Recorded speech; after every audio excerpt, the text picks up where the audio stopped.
పూరా లోకల్. అందరికీ నమస్కారం. ఈరోజు బీజేపీ సమావేశాన్ని సమావేశపరుచుకొని మరి మహామంత్రి చంద్రశేఖర్జీ గారు, అధ్యక్షులు రామచంద్రరావు గారు, MLC floor leader AVN Reddy గారు, శాసనసభ్యులు, శాసన మండలి సభ్యులందరూ కూడా ఈ సమావేశంలో పాల్గొని ఈ రాష్ట్రంలో జరుగుతున్నటువంటి అనేకమైనటువంటి అంశాలను రేపు అసెంబ్లీలో ఏ విధంగా ప్రస్తావన చేయాలన్న అంశం, ఈ రాష్ట్ర ప్రభుత్వం ఏ రకంగా వైఫల్యం చెందిందో, ఇచ్చిన హామీలను పూర్తిగా తుంగలో తొక్కి రాష్ట్ర ప్రజానీకాన్ని ఏ రకంగా మోసం చేస్తూ ఉన్నదో అనేక అంశాలను ఈరోజు మరి ఏ రకంగా అసెంబ్లీలో ప్రస్తావన చేయాలన్న అంశం మీద చర్చించడం జరిగింది. తెలంగాణ రాష్ట్రంలో 420 తప్పుడు హామీలతోటి దాదాపుగా 6 గ్యారంటీలకు చట్టబద్ధ ఇస్తామని చెప్పి అసెంబ్లీ సాక్షిగా మాట్లాడినటువంటి రేవంత్ రెడ్డి గారు అన్ని పూర్తిగా విస్మరించడమే కాకుండా యావత్ తెలంగాణ ప్రజానీకాన్ని మోసం చేసి తెలంగాణ ప్రజల్ని పూర్తిగా మోసం చేసినటువంటి రేవంత్ రెడ్డి గారి ప్రభుత్వం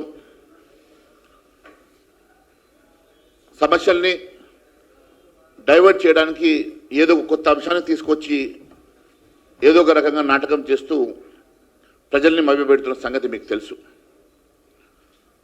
మరి రేపు స్థానిక ఎన్నికలు 42% బీసీ రిజర్వేషన్ అంశం కానీ, కాళేశ్వరంలో ఏ రకంగా 1,00,000 కోట్ల అవినీతి జరిగిందని చెప్పి పదే పదే చెప్పిన రేవంత్ రెడ్డి గారు 1,00,000 కోట్ల అవినీతిని కక్కిస్తా, ఆ డబ్బులతోటే సంక్షేమ కార్యక్రమాలు చేపడతానని చెప్పిన రేవంత్ రెడ్డి గారు దాదాపు 2 సంవత్సరాలు గడుస్తున్నా ఇప్పటి వరకు ఎవరి మీద కేసులు పెట్టలేదు, ఏ ఒక్క అవినీతి అంశాన్ని బయట పెట్టలేదు, ఒక్క రూపాయి కూడా ఇప్పటి వరకు వసూలు చేయక మరొకసారి మోసం చేస్తున్నమాట వాస్తవం కాదని అడుగుతా ఉన్నాను. అనేకమైనటువంటి అంశాలు 100 రోజుల్లో ఇచ్చిన హామీలు నెరవేరుస్తాను, 100 రోజుల్లో అవినీతి సొమ్మును కక్కిస్తాను, 100 రోజుల్లో వచ్చేటువంటి అవినీతి సొమ్ముతోటి నేను సంక్షేమ కార్యక్రమాలు చేపడతానని చెప్పి దాదాపు 20 నెలలు గడుస్తున్నా ఇప్పటి వరకు ఒక్క కేసు పెట్టలేదు, ఒక అవినీతి సొమ్మును బయట పెట్టలేదు.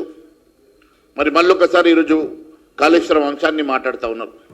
మరి కాళేశ్వరం మీద పూర్తి నివేదిక వచ్చిందని చెప్పినటువంటి రేవంత్ రెడ్డి గారు ఎందుకోసమని చెప్పి ఇంకా కాళేశ్వరాన్ని సమస్యను ఇంకా ముందుకు తీసుకెళ్లకుండా వాటి మీద సిట్ కానీ లేకుంటే సిబిఐ కానీ ఎంక్వైరీ పెట్టి మరి ఎందుకోసం అని చెప్పేసి వారి మీద లీగల్ యాక్షన్స్ తీసుకోవడం లేదు, ఎందుకోసం అని చెప్పి ఆ సొమ్ము రికవరీ చేయడం లేదో అనేకమైనటువంటి అంశాలు ఖచ్చితంగా రేపు అసెంబ్లీలో మేము మాట్లాడబోతున్నాం. అంతేకాకుండా ప్రజా సమస్యలను కూడా విస్మరిస్తూ,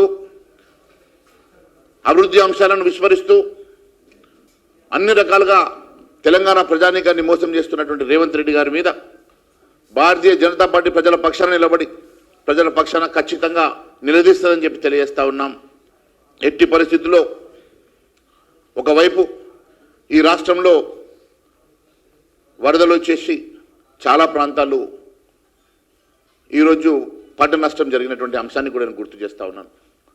మీరు ఒకసారి చూసినట్లయితే ఉత్తర తెలంగాణలో ఉమ్మడి ఆదిలాబాద్ జిల్లా కానివ్వండి, ఉమ్మడి నిజామాబాద్ జిల్లా కానివ్వండి, ఉమ్మడి కరీంనగర్ జిల్లా కానివ్వండి అత్యధికంగా వర్షపాతం నమోదై అక్కడ వేలాది ఎకరాలలో ఒక్కొక్క ప్రాంతంలో వేలాది ఎకరాల నిర్మల్ నియోజకవర్గంలో దాదాపు 10,000 ఎకరాల పంట నష్టం జరిగిందంటే కామారెడ్డిలో కానీ, ఆదిలాబాద్లో కానీ, కరీంనగర్లో కానీ ఎన్నో మరి పంట నష్టంతో పాటు మరి వరదతోటి ప్రజలు నివసించేటువంటి ప్రాంతాల్లో కూడా 4-5 ఫీట్ల నీళ్ళు వచ్చేసి ఇండ్లు కూడా అక్కడ ధ్వంసమైనటువంటి సంగతి మనం కళ్ళారా చూసాం.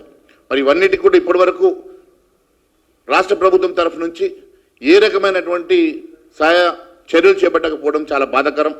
కేంద్రం వెంటనే స్పందించి హెలికాప్టర్ పంపించింది, సహాయక బృందాలను పంపించింది, నేషనల్ డిజాస్టర్ మరి ఫోర్స్ను కూడా పంపించింది. అన్ని ప్రాంతాల్లో ఎప్పటికప్పుడు రెస్క్యూ ఆపరేషన్స్ జరుగుతూ ఉన్నాయి. కేంద్ర ప్రభుత్వం చేపట్టేటువంటి కార్యక్రమాలు జరుగుతూ ఉన్నాయి. రాష్ట్ర ప్రభుత్వం ఇప్పటి వరకు ఎన్యూమరేషన్ పూర్తిగా చేయలేకపోతా ఉన్నది. పూర్తిగా సహాయక చర్యలు విఫలమైపోతూ ఉన్నది. హెలికాప్టర్లో ఒక గాలి మోటార్లో గాలి తిరుగుడు కాదు. ముఖ్యమంత్రి గారు స్వయంగా మీరు ఇక్కడ ఉన్నటువంటి పరిస్థితిని గమనించి మంత్రుల్ని కూడా క్షేత్రస్థాయిలో పంపించి క్షేత్రస్థాయిలో మీరు జరుగుతున్నటువంటి మరి విధ్వంసాన్ని గ్రహించి మరి అందరికీ కూడా మీరు మరి రెస్క్యూ ఆపరేషన్స్ చేసి వారందరికీ కూడా న్యాయం చేయాల్సిందిగా మేము కోరుతా ఉన్నాం. ఖచ్చితంగా మా ఎమ్మెల్యే ఎమ్మెల్సీ బృందం కూడా దీన్ని ప్రత్యేకంగా పర్యవేక్షణ చేస్తాం. దానికి కావాల్సినటువంటి అన్ని చర్యలు భారతీయ జనతా పార్టీ తరఫున మేము తీసుకుంటామని తెలియజేసుకుంటూ ధన్యవాదాలు తెలియజేస్తాం.